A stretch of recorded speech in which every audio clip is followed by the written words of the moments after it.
pinag-usapan natin yung katapusan ng mundo, ano? Ay bahagi yun na makita natin na palaging sa banal na kasulatan ay binabanggit ang templo ng Jerusalem. Ano?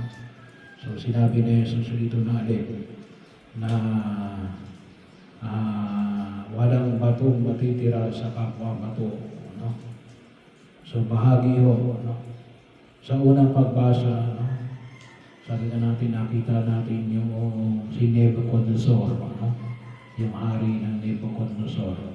So kung babalikan uli natin, ano? Sino ba itong hari ng Nebuchadnezzar? Ano? Ito po ay hari ng mga Babylon, ano? Kaharian ng Babylon. Sino yung kaharian ng Babylon ngayon? Ay Iraq. No? So yun noon ay din, nilusog nila yung Israel noong panahon na yun sa Lumang Tipan. No? At natalo yung mga Israelita. No? At yung templo ng Jerusalem ay binasak nila. No? Binasak nila. So sa unang pagbasa, binabahagi lamang yung ilang mga katatagan na kung saan ay hindi magtatagal yung kanyang kaharian. No? Pero ibig sabihin, yung sinabi ni Jesus na walang batong matitira sa kapwa bato, ay tumutukoy na ito sa ikalawang templo ng Jerusalem. No? Na nawasak, no? Kasi yung Babylonian exile ay bago dumating sa Jesus, mga 900 years before Kristo. No? So, ito namang ikalawang templo ng Jerusalem na sira ay 70 AD. No? Year 70. No? So, ibig sabihin ay 1,000 at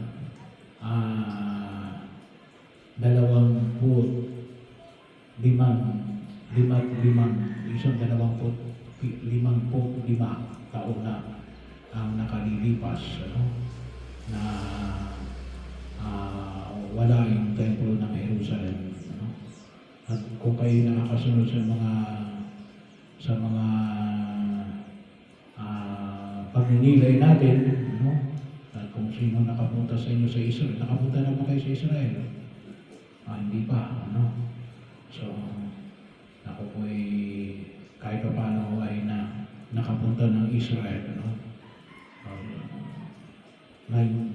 Magda 9 years ago na, ano? Kapala naman at yung lugar ng templo ng kinatayuan ng templo ng Jerusalem, yung nakalagay ngayon doon, yung mosque ng mga Muslim, ano? Kaya sabi ko sa inyo, medyo matuguho, ano, kapag pinag-usapan natin, ano, ang mga Palestine at ang mga Israelita, ano, malalim. Pero anyway, no, nakita po natin, no, very maganda, very kung tawagan, nakaka-intriga na pag-isipan yung pagkunang ng daigdig. No?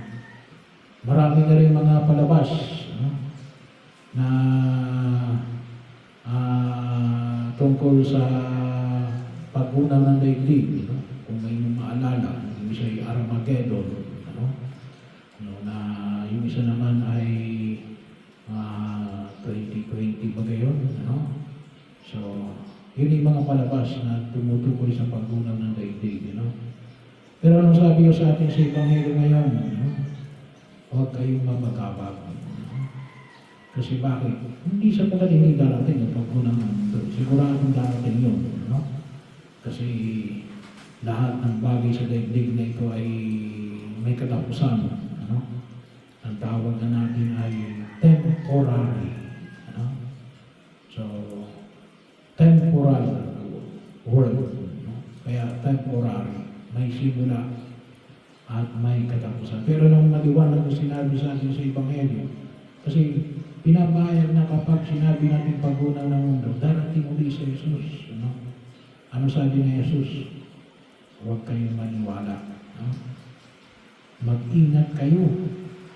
at hindi maligaw binuman. Sapagkat marami ang darating sa aking pangalan na magsasabing ako ang Mesiyas. No? So, marami yan. No? Iba't-iba lang yung mga tawag. Mesiyas, no? Appointed Son of God, no? Yung second coming of Christ, no?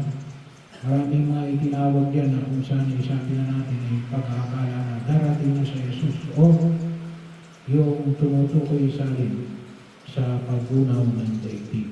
No? So, ewan ko lang kung naalala niyo pa noon, mayroong bahagi dito na nagtipon-tipon sila. No? Maraming tao nagtipon-tipon, no? Doon sa bulubunduking bahagi. Kasi bakit? Doon daw bababa si Jesus, no? At magugunaw na yung daigdig. No? Kaya pagkatapos ng ilang linggo, no? Ay umuwi sila ng luhaan. No? Pinagbili nila. No? Pinagbili nila ang mga lupa nila, no? Yung mga gamit nila. No? Kasi bakit nga, no? Magugunaw na ito yung daigdig. No? So, pero hindi naman natuloy. No?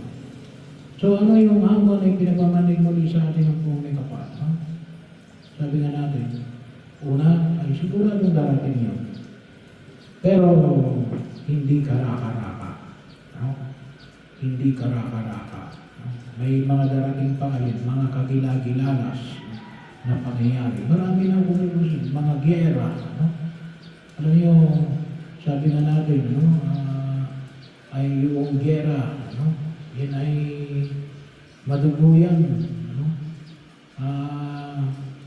Wala na atang may natitira pa, no? Ng World War II, no? Na nabubuhay na yun. Ewan ko lang kung kayo buhay na noon, ng World War II. No? Ng mga hapon, panahon ng hapon, buhay na ba kayo? Hindi pa. Buhay pa ba kayo, no? Hindi pa. No? So, wala na siguro buhay na yun. No? Yung tindi ng buhay noon. No? Siguro po yung mga iba yan, yung mga 80. Kaya mga 80. Kung mga 80 naman, 1945. No? Mga 20 years ay by... Ilang taon po kayo na yun? 77. No? So, mga 1980s na. Siguro hindi pa nga. No? So, bahagi ho, 1942 to 1945, mga bata pa kung sakali man. No? Meron iba rin, mga nakaranas. Pero iba, mga bata pa. No? Wala natin mga kapatid natin na mga bahagi ho, no? Na naranasan yung gera. Talagang matindi kapag pinag-usapan natin yung gera. No? Yung mga baha. No? Ngayon, nanaan natin yung mga baha. Para mas mauunang kayo yun, sinasabi yung sa banal na kasulatan. No? O kahit na siguro, kahit na yung ating mismong buhay sa daigdig na ito. No? Kasi, kung tusin, no? Ito ay nangyari. No? Almost 2,000 years ago. No? So, kaya, almost 2,000 years ago din, no? Na may mga kaindig-indig na mga bagay pero hindi pa nagtatapos yung daigdig. Ano? Pero ano yung higit na mahalaga na makita ko natin? Ano? Na yung paanyaya at biyaya na ipinagkakaloob ng Diyos sa atin natin. Na kung tutuusin, sabi nga, ano? Yung pagdating ni Jesus kasi yun yung huwag natin kalimutan yung paggunaw ng daigdig rin, pagdating ni Jesus. Ano? Pero yung pagdating ni Jesus, hindi lang paggunaw ng daigdig. No? Yun na yung pinaka-latest na masabi natin na pagdating ni Jesus. Pero alin, si Jesus ay dumarating sa gitna natin. No? Katulad ng halimbawa namin, ang banal na pagdiriho ng misa. No? Narito sa Jesus. No? Sabi nga natin, kapag kayo ay tumutulong sa kapwa-tao, no? Naroon sa Jesus. No? Kapag kayo ay nagiging, sabi nga natin, ay lumalaban ng patas, no? Hindi kayo nangurakot, no? Naroon sa Jesus. No? Sa bahagi mo ng pagkilos, huwag natin kalimutan. No? Kaya, yun ang higit nating pahalagahan na makita natin yung yung pagkilos ng Diyos sa buhay natin. No? Yun ang dapat nating kasanayan, yun ang dapat na maging normal na pagkilos. No? Na makita natin na gumagalaw ang Diyos sa kapanahunan natin sa mundong ginagalawan natin. No? Hindi yung mga bagay natin, hindi kalugod-lugod sa kanyang harapan. Ano? Yun ang huwag nating kalimutan. Ano? Kasi yun ang yun ang bahagi o. Bakit ko huwag matakot? Kasi yung pagkilos dapat natin ay, sabi mo nga, it's not out of fear. No? Hindi gawa ng takot. Ba't ka nagpapakabuti? Hindi gawa ng takot. Yung bata, tinatakot natin yung bata ano? Kung minsan maririnig mo, ano? Huwag kang maingay, nandiyan si Father, ano? Pati pari, pinananakot ano? Hindi kaya marami tayong pinananakot. Okay yun kapag bata, pero dapat huwag natin masanay, ano? Kasi bakit? Yung pagtugon natin sa paggawa ng mabuti, hindi dapat natin hinuhugot sa takot. No? Hinuhugot natin sa pagmamahal ng Diyos. No? Yun ang dawa na makita natin na kinakailangan natin paghugutan. Kasi yung takot, hindi yung pagkilos ng Diyos. No? Kung tutusin niya din yun, wala ito ng Diyos. No? Kapag tayo ay kumikilos, gawa ng takot. Kasi hindi yun ang, sabi nga natin, hindi yun ang kabuuan ng Diyos. Kung tusin nga din yun ang kabaliktaran ng Diyos. No?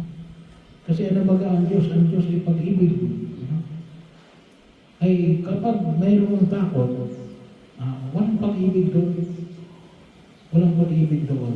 No? Bahagi mo yun na huwag natin kalimutan. At sana, yun ang maging bahagi na manatili sa atin.